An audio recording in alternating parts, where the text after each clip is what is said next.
आदाब, नमस्कार। आप देख रहे हैं INN चैनल। मैं हूं शेख अहमद अली। इस न्यूज बुलेटिन में आइए नजर डालते हैं दिन भर की बड़ी खबरों पर। वजीर आजम नरेंद्र मोदी ने मंगल की रात 54 दिन में 5वीं बार मुल्क से खिताब किया। अपने खिताब में उन्होंने 4 अहम बातें कही। पहली, मुल्क को खुद मुख्तार बनना होगा। दूसरी, खुद मुख्तार हिंदुस्तान के लिए 20 लाख करोड़ रुपए का पैकेज दिया जाएगा। तीसरी, खुद मुख्तार बनने की राह में हमें लोकल प्रोडक्ट्स को अपनाना होगा। चौथी, लॉकडाउन का चौथा फेज आएगा, लेकिन ये इसका नया रंग रूप होगा और नए कवायद वाला होगा। 33 मिनट के अपने खिताब में वज़ीर आज़म ने 2000 से भी ज़्यादा अल्फाज का इस्तेमाल किया। इस दौरान उन्होंने सबसे ज़्यादा 25 बार खुद मुख्तार यानी सेल्फ रिलायंट लफ्ज़ का जिक्र किया। उन्होंने अपने खिताब के आगाज में कहा कि एक वायरस ने दुनिया को दरहम बरहम कर दिया है। दुनिया भर में लाखों अफराद ने जान गंवा दी और हिंदुस्तान में भी लोगों की जान गई, लेकिन हमें इससे बचना भी है और आगे बढ़ना भी है। उन्होंने कहा, थकना, हारना, टूटना, बिखरना इंसान को मंजूर नहीं है। मोहतात रहते हुए ऐसी जंग तमाम उसूलों पर अमल करते हुए अब हमें बचना भी है और आगे बढ़ना भी है। मैं आज एक विशेष आर्थिक पैकेज की घोषणा कर रहा हूं। यह आर्थिक पैकेज आत्मनिर्भर भारत अभियान की अहम कड़ी के तौर पर काम करेगा। साथियों, हाल में सरकार ने कोरोना संकट से जुड़ी जो आर्थिक घोषणाएं की थी, जो रिजर्व बैंक के फैसले थे और आज जिस आर्थिक पैकेज का ऐलान हो रहा है, उसे जोड़ दें तो ये करीब करीब 20 लाख करोड़ रुपए का है।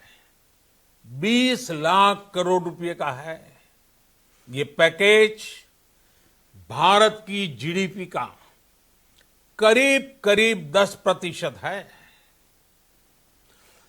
सभी एक्सपर्ट्स बताते हैं, साइंटिस्ट बताते हैं कि कोरोना लंबे समय तक हमारे जीवन का हिस्सा बना रहेगा, लेकिन साथ ही हम ऐसा भी नहीं होने दे सकते कि हमारी जिंदगी सिर्फ और सिर्फ कोरोना के इर्द गिर्द ही सिमट कर रह जाए।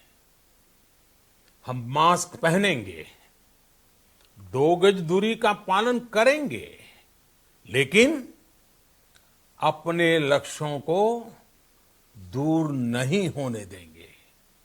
इसलिए लॉकडाउन का चौथा चरण, लॉकडाउन 4, पूरी तरह नए रंग रूप वाला होगा, नए नियमों वाला होगा। राज्यों से हमें जो सुझाव मिल रहे हैं, उनके आधार पर लॉकडाउन 4 इससे जुड़ी जानकारी भी आपको 18 मई से पहले दी जाएगी। दुनिया में कोरोना वायरस के अब तक 42,72,729 मामले सामने आ चुके हैं। 2,87,615 की मौत हो चुकी है, जबकि 15,36,196 लोग ठीक हो चुके हैं। इसी बीच स्पेन की सबसे बुजुर्ग 113 बरस की खातून मारिया ब्रायंस अब सेहतमंद हो गई हैं। उन्हें अप्रैल में एक और खातून के साथ मुतासिर पाया गया था। ब्रायंस को जब अस्पताल से डिस्चार्ज किया गया तो पूरे स्टाफ ने बाहर आकर तालियों से उनका इस्तकबाल किया। ब्रायंस का अपना ट्विटर हैंडल है, हालांकि इसको उनके रिश्तेदार ऑपरेट करते हैं।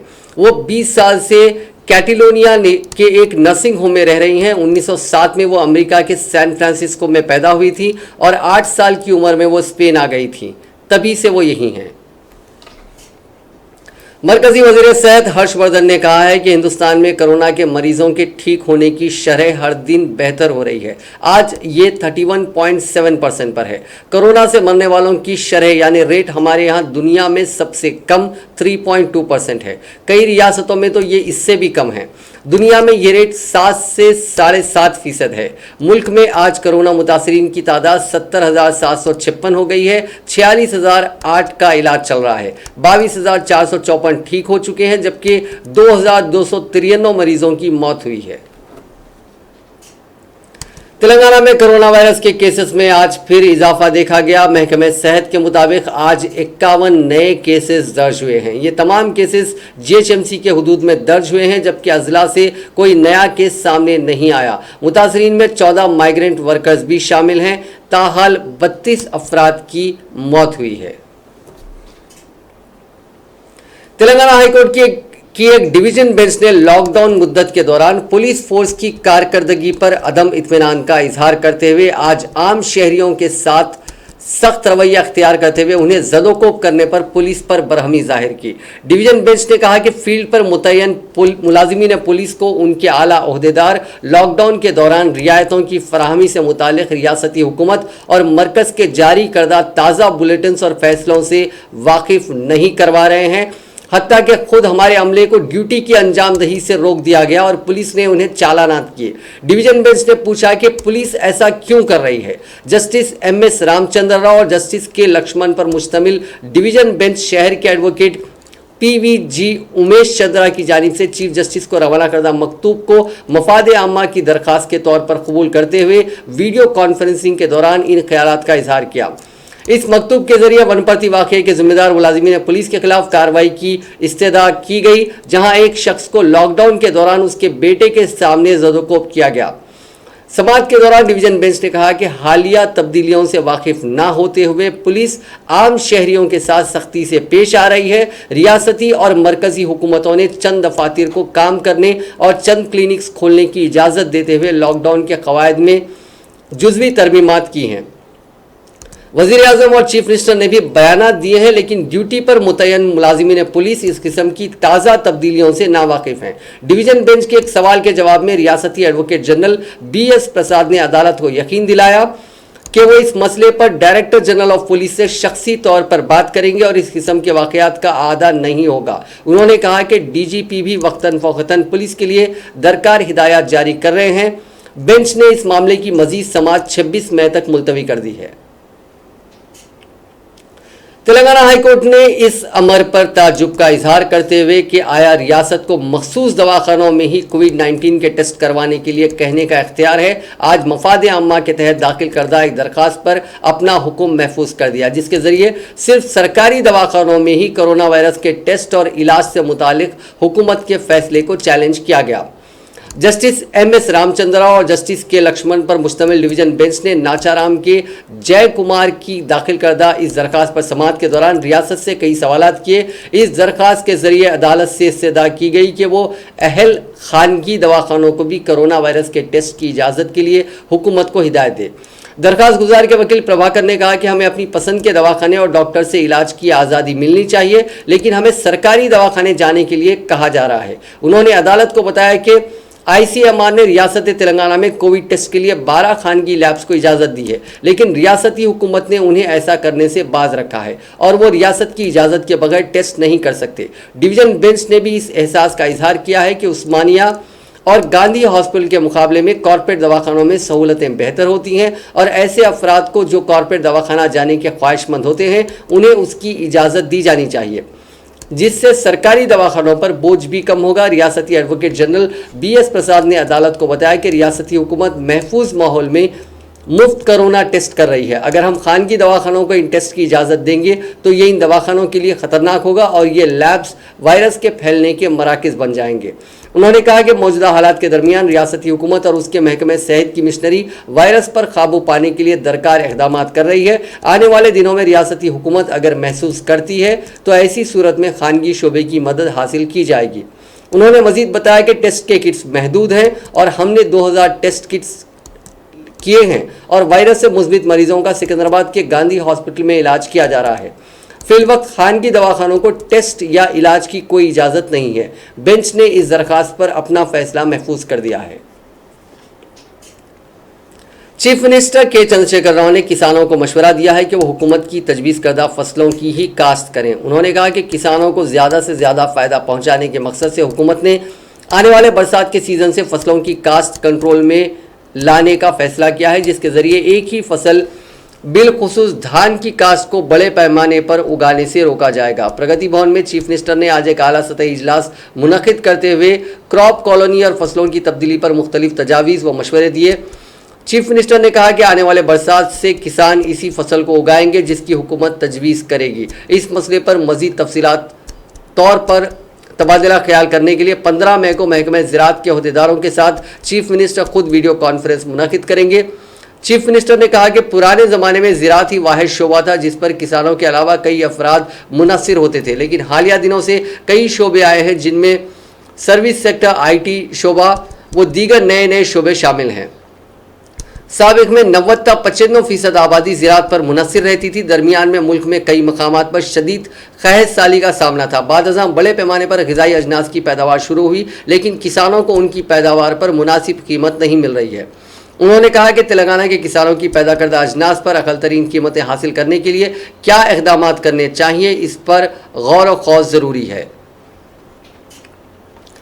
कोरोना की वजह से बैरूनी मुल्कों में फंसे हिंदुस्तानियों की वतन वापसी के मिशन वंदे भारत का दूसरा फेज़ 16 मई से शुरू होगा। ये फेज़ 7 दिन यानी 22 मई तक चलेगा। इस दौरान 31 मुल्कों से 149 फ़्लाइट्स आएंगी।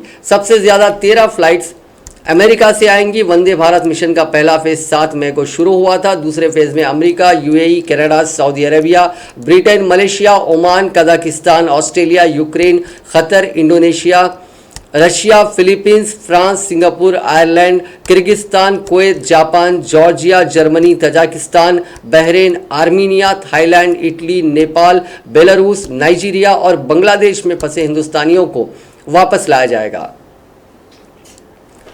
कोरोना वायरस ने अमीरों और गरीबों के बीच की दूरी को और गहरा कर दिया है। अफसोस की बात यह है कि खुद हुकूमत इस फ़र्क को तक़वियत दे रही है। गरीब और भूखे माइग्रेंट वर्कर्स सैकड़ों किलोमीटर पैदल चलकर अपने घर लौट रहे हैं। बैरूनी मुल्कों में फंसे गरीब माइग्रेंट वर्कर्स का कोई पुरसान हाल नहीं है, लेकिन जिनके पास टिकट के पैसे हैं और वो 14 दिन तक अपने ज़ाती खर्च पर किसी होटल में क्वारंटाइन में रह सकते हैं, तो उन्हें स्पेशल फ़्लाइट से वापस लाया जा रहा है, लेकिन उनमें भी तफरीक की जा रही है।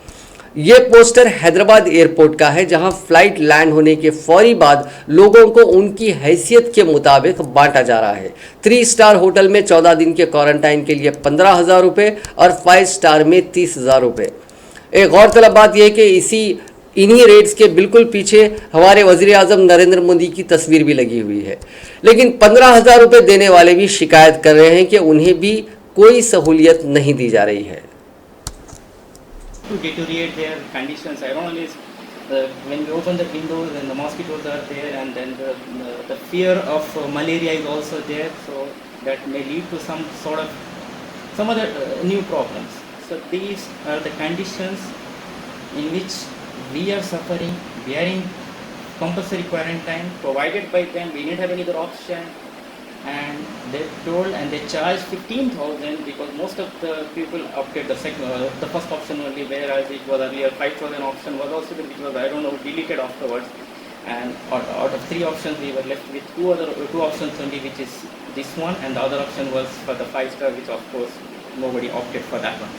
So I request for the management, for the government of India, whoever is listening to this one, please take a note and take immediate action and just please rescue us. And we are in distress conditions, and you can see some of the leaked photographs which will have an evidences of my total statement. So I hope that some action will be taken by the management. Lockdown खत्म होने के बाद जब उड़ानें शुरू की जाएंगी तो मुसाफिरों और एयरलाइंस को कुछ खास एहतियात बरतनी होंगी। सिविल एविएशन मिनिस्ट्री ने सभी एयरलाइंस और एयरपोर्ट ऑपरेटरों के लिए स्टैंडर्ड ऑपरेटिंग प्रोसीजर यानी SOP जारी की है। SOP के मुताबिक मरकज़ ने एयरलाइन से कहा है कि उड़ानें शुरू होने के पहले फेज़ में 80 साल के उम्र के ऊपर के शख्स यानी अबव 80 ईयर्स के जो अफराद होते हैं उन्हें सफ़र की इजाज़त ना दी जाए। एसओपी में कहा गया है कि शुरुआती फेज में कैबिन में बैगेज ले जाने की इजाज़त ना दी जाए। अगर किसी मुसाफिर या स्टाफ में कोई सिम्टम्स दिखाई दे रहे हैं और आरोग्य सेतु ऐप पर ग्रीन सिग्नल नहीं आ रहा है तो ऐसे शख्स को एयरपोर्ट टर्मिनल बिल्डिंग में दाखिल होने की इजाज़त नहीं दी जाएगी। ईद उल फित्र को लेकर आज अमीर जामे निज़ामिया मुफ्ती खलील अहमद साहब ने एक हिदायत जारी की है। उन्होंने कहा है कि मुल्क में मौजूदा लॉकडाउन तहदीदात के सबब किसी भी तबके के लिए अवामी इज्तिमा की इजाज़त नहीं है, इसलिए मुसलमानों से ख्वाहिश की जाती है कि वो ईदगाहों या मसाजिद में इज्तिमात मुनक़िद ना करें, अपने अपने घरों में इनफरादी तौर पर नमाज चास या नमाज शुक्राना का एहतमाम करें, अल्लाह ताला की तकबीर बयान करें और अल्लाह के ज़िक्र व शुक्र को जारी रखें। नमाज चास की कम से कम 2 और ज़्यादा से ज़्यादा 12 रकातें हैं। चास का वक्त आफताब के अच्छी तरह निकल आने यानी बुलंद होने और गर्मी पैदा होने के बाद से ज़वाले आफताब तक है। दुआ है कि अल्लाह ताला रहम करम का मामला फरमाए और आलम इंसानियत को इन हालात से नजात अता करे।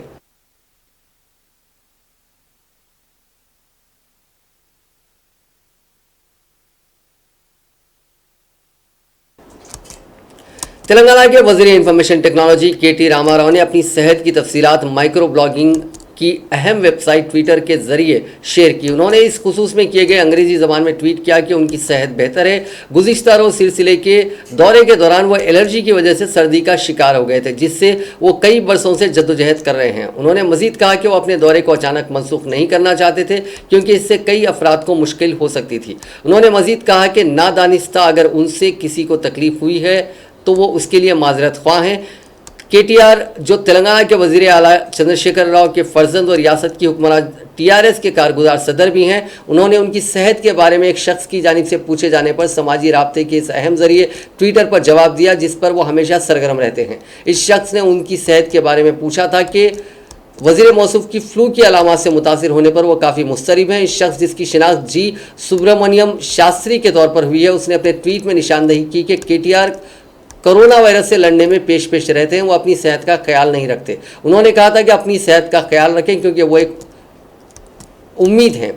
केटीआर ने इस फिक्रमंदी पर उनसे इज़हार तशक्कुर भी किया और कहा कि उनकी सेहत बिल्कुल ठीक है। तेलंगाना में इंटरमीडिएट इम्तिहानात के पर्चों की जांच के अमल का आज से आगाज़ हुआ। पहले साले दुवम के पर्चों की जांच की जा रही है, जिसके बाद साले अव्वल के पर्चों की जांच का इंतजाम किया जाएगा। रियासत भर में जुमला 33 मराकज़ में पर्चों की जांच का इंतजाम किया गया है। बोर्ड की जानिब से क़ब्ल एक मरकज़ को अब 3 मराकज़ में तब्दील किया गया। रियासती दारुल हुकूमत के महबूबिया मरकज़ के साथ साथ अब सेंट जॉर्जेस ग्रामर और सुजाता कॉलेज को भी मरकज़ बनाया गया। इस तरह प्रगति महाविद्यालय जूनियर के मरकज़ के साथ साथ इस मरतबा इसी कॉलेज की इमारत में डिग्री और पीजी कॉलेज भी पर्चों की जांच के मराकज़ बनाए गए हैं। कस्तूरबा सिकंदराबाद कॉलेज के साथ साथ मौलाना आज़ाद मेमोरियल नामपल्ली की 2 इमारतों, उर्दू मीडियम ट्राई मीडिया के साथ एक बॉयज़ जूनियर कॉलेज बाजारघाट में भी मरकज़ बनाया गया। तेलंगाना भर में हर साल 12 मराकज़ पर पर्चों की जांच की जाती थी, ताहम इस मरतबा इस तादाद में इजाफा करते हुए 33 कर दिया गया। पर्चों की जांच करने वालों को घरों से लाने के लिए शहर हैदराबाद में 6 रूट्स बनाए गए हैं, जिसके लिए बसों की मुफ्त खिदमत दस्तियाब हैं। अजला से आने वाले अफराद के लिए लॉजिंग और बोर्डिंग का इंतज़ाम किया गया। ख़वातीन और मर्द हजरात के लिए अलहदा क़याम के इंतज़ाम किए गए हैं। इन अफराद को रियासत के मुख्तलिफ मकामात से लाने के लिए RTC बसों का इंतज़ाम किया गया। बोर्ड ऑफ इंटरमीडिएट की तरफ से रोज़ेदारों के लिए इफ्तार का भी इंतज़ाम किया गया। जुमला 9.5 लाख तुलबा के जवाबी पर्चों की जांच का काम 15,000 जांच करने वाले कर रहे हैं। जांच के दौरान तमाम एहतियाती इक़दामात कोरोना के पेश नज़र किए गए हैं। हर जांच करने वाले को 3 मास्क, हैंड सैनिटाइजर्स, पुलिस पास दिया गया। जून के दूसरे हफ्ते में इंटरमीडिएट के नताइज के ऐलान की तवक्को है।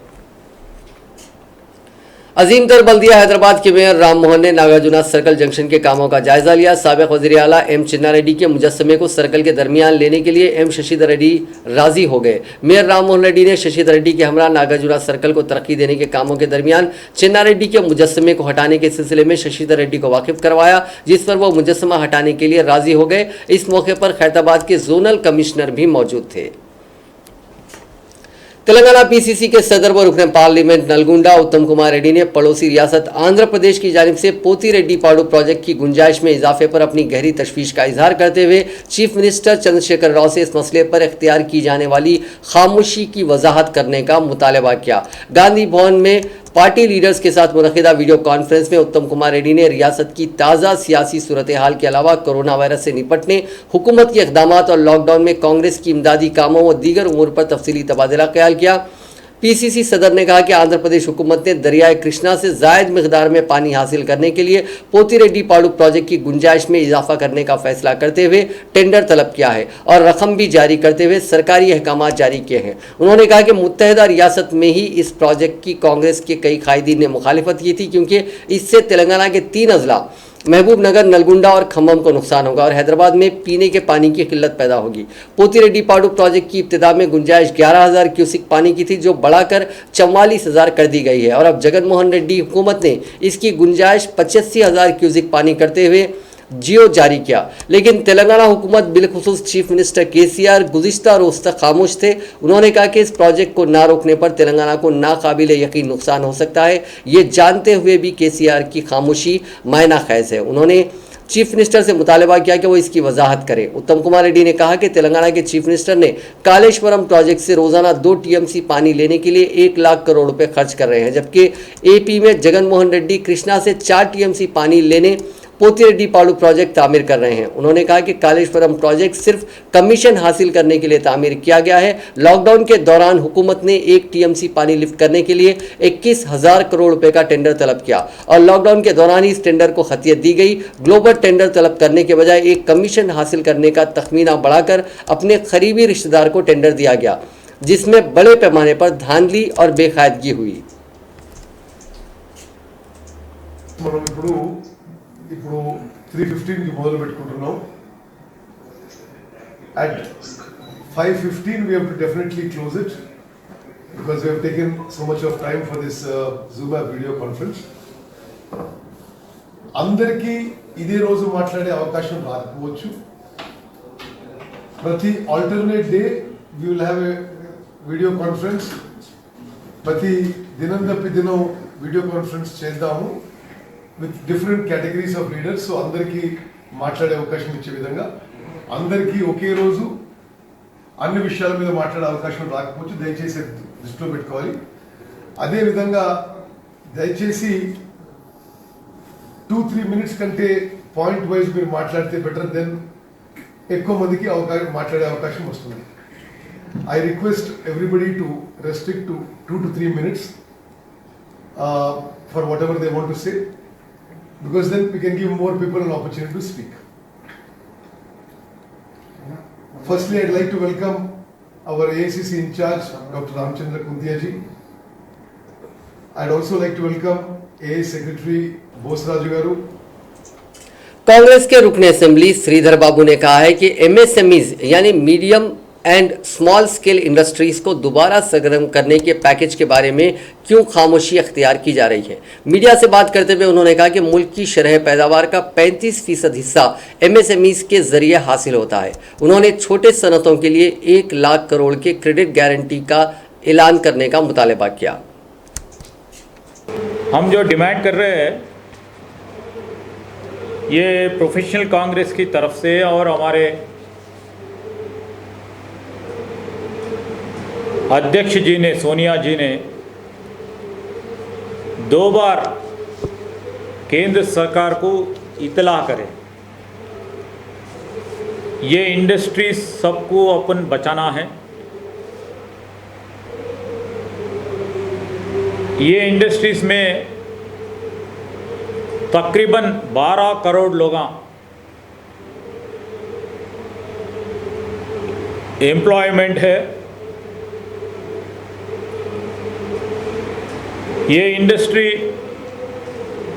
अपना एक्सपोर्ट्स में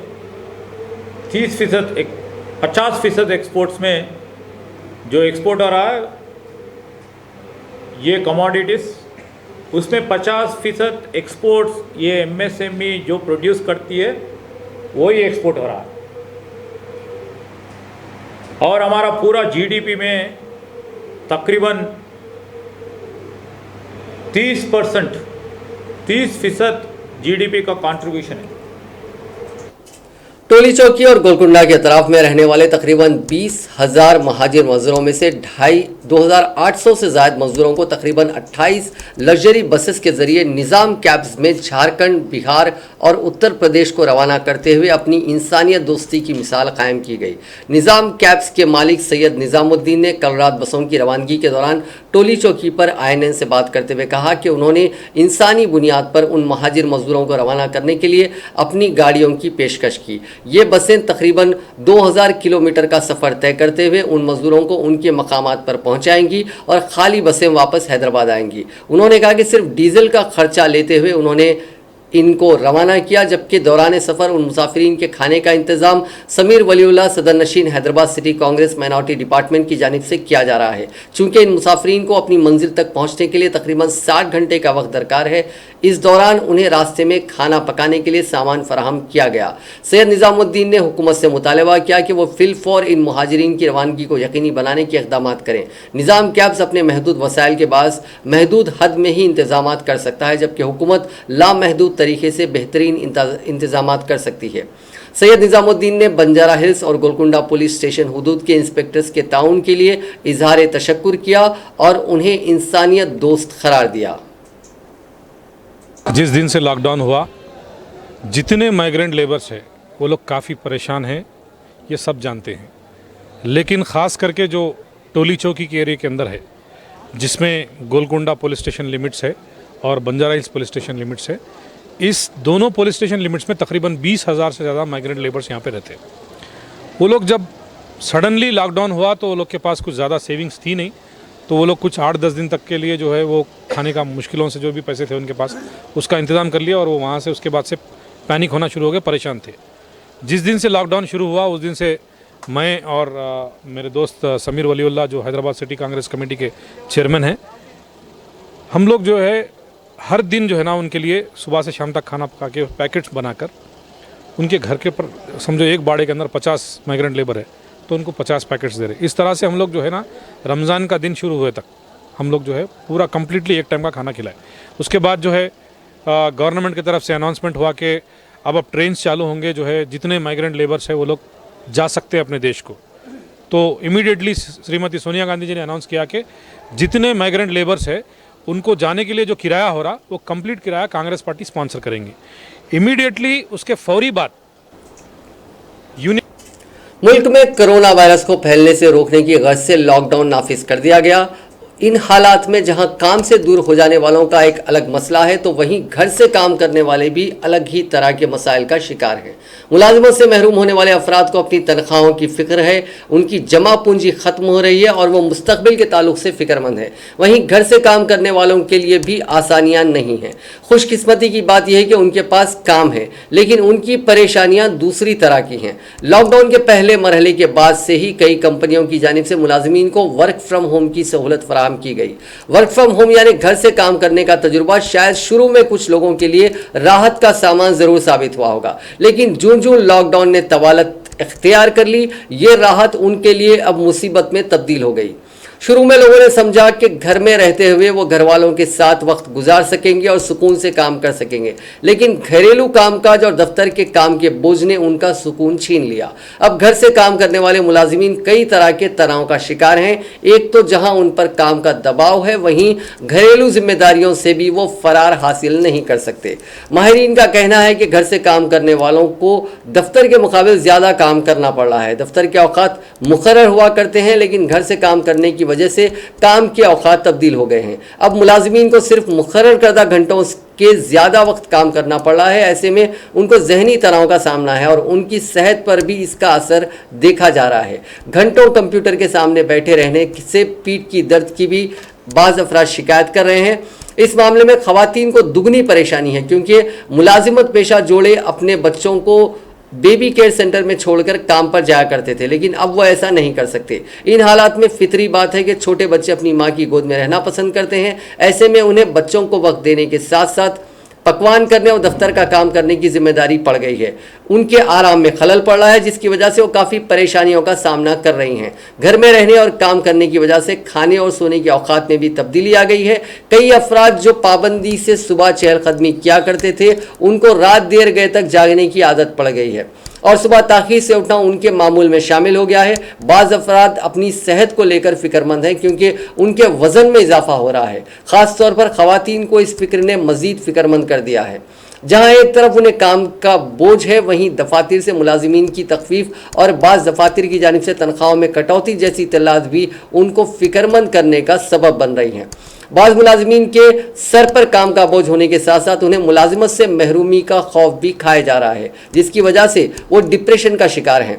माहिरीन का मशवरा है कि घर से काम करने वाले अफराद ज़्यादा मनफी सोच ना रखें, मुलाजिमत के ताल्लुक से ज़्यादा फिक्रमंद ना हो। घर के काम और दफ्तर के काम को हमेशा अपने जहन पर सवार ना रखें, पुरसुकून रहें, टेलीविज़न प्रोग्राम्स देखें, इबादत करें, अपने आप को तनाव से पाक रखने की कोशिश करें। इन तमाम मसाइल के साथ ही एक और अहम मामला यह भी है कि लॉकडाउन के दौरान शोहरों की जानिब से बीवियों पर जुल्म बढ़ गया है। घरेलू तशद्दुद में भी इजाफा होने की इत्तलात हैं। अक्सर खवातीन की शिकायत है कि लॉकडाउन की वजह से सारा खानदान घर पर है और उनके घरेलू कामकाज में इजाफा हो गया। काम के बोझ के चलते मामूली बात पर एक खातून ने अपनी जान दे दी। ये वाक़या हैदराबाद के मुशीराबाद इलाके के अच्चप्पा नगर में चंद दिन कबल पेश आया। मकामी श्रीनिवास की बीवी 27 साल माधुरी लॉकडाउन के बाद से घर के सारे अफराद के घर में मौजूदगी के बाद काम में इजाफे की वजह से परेशान थी। इस दौरान घर में चूंटियाँ हो गई। शोहर ने बीवी के काम में हाथ बटाने के मकसद से घर के साफ सफाई की।